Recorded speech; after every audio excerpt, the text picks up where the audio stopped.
One of Augustus's major victories, military-wise, was the defeat of Gallia, what is today France. And in the previous architects, we talked about the Areopagus as a memorial to that victory. After the victory over France, Augustus directed a building program in Gallia. And we looked in class very briefly at the Pont du Gard outside of Nîmes. And his reasons for building are really twofold. The first is to give something back to the people he's conquered, to show them that Roman rule was beneficial to them. And so for this, he gave them this aqueduct that delivered 100 gallons of water per person per day to the city of Nîmes, following a route that led over 31 miles. But also, another benefit of building here is that the building becomes a symbol of Rome's permanent presence here in Gallia. And for this, we see the typical style of Roman building, which is relying on this rounded arch that you see here. This is the hallmark of Roman building practice. And the rounded arch really came to be seen as a symbol of Rome, not only for the conquered people, but also to later generations. And so we're going to look at a bit at Roman architecture in this architecture. The Pont du Gard is made entirely from cut stone in order to bear the weight of the water that streams across the top. We have seen in other buildings that Rome relied very heavily on concrete, and that they covered that material with painted plaster. But again, the Pont du Gard is a purely stone building. In Imperial Rome, however, we do see a continuation of the use of concrete and the idea of covering it with painted decorations. So here's another house from Pompeii, which again was covered with ash right around this time. And we see a new style of wall painting here in Imperial Rome, what we have called the fourth style of Roman wall painting versus the second style, which we see at the Villa of the Mysteries.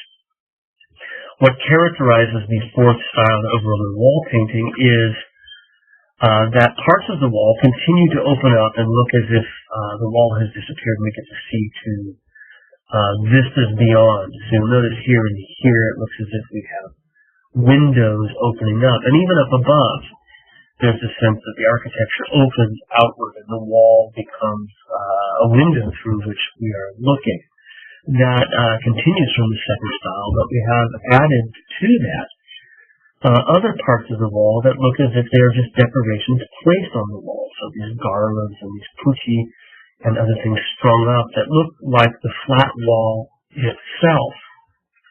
This idea of decorations on the wall versus decorating the wall to look as if it's not there is something that we see on the right-hand wall as well. So here we see up above, again, it looks as if we can look outward, that the wall seems to be an illusion of open space here as well. But here we see what appears to be a framed picture on the wall, hanging beneath garlands and framed around with marble inlay. So again, that's what's really new about fourth style Roman wall painting, is this idea of these framed pictures that look almost as if it were a panel painting or a canvas painting that's been hung on. As we look more closely at that framed picture, you'll notice that we have an incredibly strong sense of anatomy and shading and three-dimensional space, and again, a Roman attention to details and particulars that we see throughout Roman art. So everything is shaded within three dimensions. Figures even cast shadows on the ground, and this certainly adds to the illusion. But again, it's presented to us not as if the wall had disappeared, but as if it were a painting that was hung on the wall. The image that we see here illustrates another of these Roman myths that they had adopted from the ancient Greeks. Ixion, this is called the Ixion room, I-X-I-O-N, Ixion was the king of the Lapis. And what this shows is the myth about how the Lapis became a tribe or a race of centaurs, which we saw when we looked at the Acropolis in Athens. Ixion had been admitted to a meal of the gods, but he tried to come on to Juno, the queen of the gods, when he was there, so he was kind of uppity. Juno, you might remember, was Hera to the Greeks, and she's seated on the couch in the background. When Ixion comes on to Hera, or Juno, her husband Jupiter, Zeus to the Greeks, sent the nymph Nephele, who's kneeling down below, to distract Ixion, and Ixion will eventually mate with Nephele, and that is the beginning of this race of centaurs that we saw on the Acropolis. That's all well and good, but then Ixion continued to brag about having hit on Juno, and Jupiter, not very happy with this, condemned Ixion to a life of eternal suffering. And so in our framed picture here, we see Ixion on the far left, and he has been tied to a wheel of fire here. So it only barely appears in this image, and it focuses instead on the gods whose space he has kind of invaded, right? And so there's Ixion there, tied to a fiery wheel. Directly behind the fiery wheel is the god of fire, Vulcan, who is sort of demanding that wheel. This is the torture of Ixion. The large figure in the center, the most dominant one here, is Mercury, the messenger of Jupiter, who not only had brought Nephele to this scene, but had also commanded Ixion to the wheel of fire. Right? And our last figure is Iris, the messenger of the goddess Juno. So again, Roman mythology based entirely on Greek prototypes. But here for us in the fourth style of Roman wall painting, we see this illustrated for us as if it were a framed picture on the wall with a great sense of three-dimensionality in space. And again, this is necessary because of the use of concrete being decorated with something nicer on the outside. The Colosseum, which we looked at very briefly in class, is also a concrete building and relies, again, on the standard Roman arch. It's really everywhere in the building, this symbol of Rome itself. You might remember from class that this was the very first building that was erected after the fire of Nero by the Emperor Vespasian. At this time, after Nero's fire, concrete was mandated by the Roman government for all of the rebuilding projects. In other words, you had no choice but to use concrete. And there were two reasons for this. First, concrete was seen as quicker and more efficient to use than cut stone. And second, the mixture that holds together the stones in concrete is ash and lime. And that binding agent actually is a natural fire retardant. And so by rebuilding in concrete, they were trying to assure against Rome burning again. Now, this concrete core that you see on the interior here, on the outside, was actually covered with thin sheets of marble, what we call revetments, that make it look like a stone building. But it's all decoration, this marble. None of it is structural. And so the columns that we see are actually decorative. Right? They don't support any real weight. And knowing that they are purely decoration, the designer of the Colosseum used them to make it look as if the building was constructed over a long period of time. How does he do that? Well, if we look at the bottom, we see the Doric order of architecture, the Greek order called the Doric order. This is the earliest order, and it has the more simple capital on the top.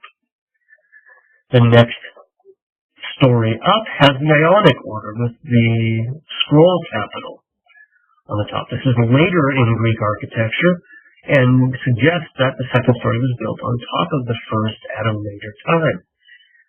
Finally, at the top, we see the Corinthian order, which we haven't talked about yet, up on the third floor. This was first seen in the late 5th century BC. There's an inset in your text that talks about it, and its capital is the most decorative of its three. It's based on acanthus leaves, plant forms. This became Rome's favorite kind of Greek order to use, and also is repeated in the Middle Ages and the Renaissance, and even in the 18th and 19th centuries. So the building looks as if it was built over a long expanse of time, and where Rome's favorite kind of Greek capital rests on top of the legacy of the other two. Our last building for this art fix is also in concrete and covered with revetments, and again based on the round Roman arch. It's a dome, which is simply an arch turned in space. So as we look at the Pantheon in Rome, the height of the building is determined by the width of the building. And in fact, you could trace a perfect sphere inside the building that touches wall to wall and floor to ceiling. It's 142 feet in diameter, and it's the first building that's larger than that old Mycenaean tomb that we had seen, larger on the inside, since that time. So this is the building that surpasses it in scale. In this building, round was seen as a symbol. The word Pantheon means all gods. And in this case, the Pantheon in Rome is a temple to the primary gods of Rome. So the perfect sphere was a symbol for the universe, for the totality of the heavens. And around the sides, we see altars in niches to each of the 7 major gods. These were the ones that were associated with the planets. At the same time, up above, we have an oculus, which is meant to represent Apollo, the sun god, who is above all of the planetary gods. And it's open to the sky. Natural light and natural air flow in from the oculus above. To this day, it remains open to the sky. Here's a painting of it from the 18th century in the National Gallery downtown. This was intended to be spectacular, a visual spectacle that evoked the realm of the gods. And as you can see, there are a number of insets here on the ceiling that help to lighten the thrust of the building itself. But originally, these coffers, these recesses, originally these were all covered with gold, gilded along the edges of these. And that meant that this spectacle that we're talking about would have been even more spectacular. That the sunlight that came through the opening of the roof would have glinted off of the gold and maybe refracted around the inside of the building in a really spectacular way. This is an important building for ancient Rome and for the style of Roman art as it's been remembered by later designers. And you should keep the Pantheon in the back of your mind next time you go to Union Station in downtown D.C., because there we see also these coffered recesses with gilding, very much borrowed from, appropriated from ancient Roman art, or maybe perhaps going down into the metro at Ballston, which, while is nothing quite so spectacular, the idea of the coffered roof is certainly borrowed from ancient Roman types. Finally, to wrap up this, on the outside of the Pantheon, the idea of spectacle is further enhanced because from the front of the building it looks just like a standard Roman temple. Arcaded porch that leads to a room inside. And originally the piazza that faced it actually began just at the edges of the porch. So you couldn't see the rotunda behind it on either side. And you had no idea walking in, at least at first, that it was a round building like the one that you see here. So it really was a sort of bit of architectural theater, meant to symbolize the heavens, the place of Apollo as the sun god, through this bit of architectural symbolism.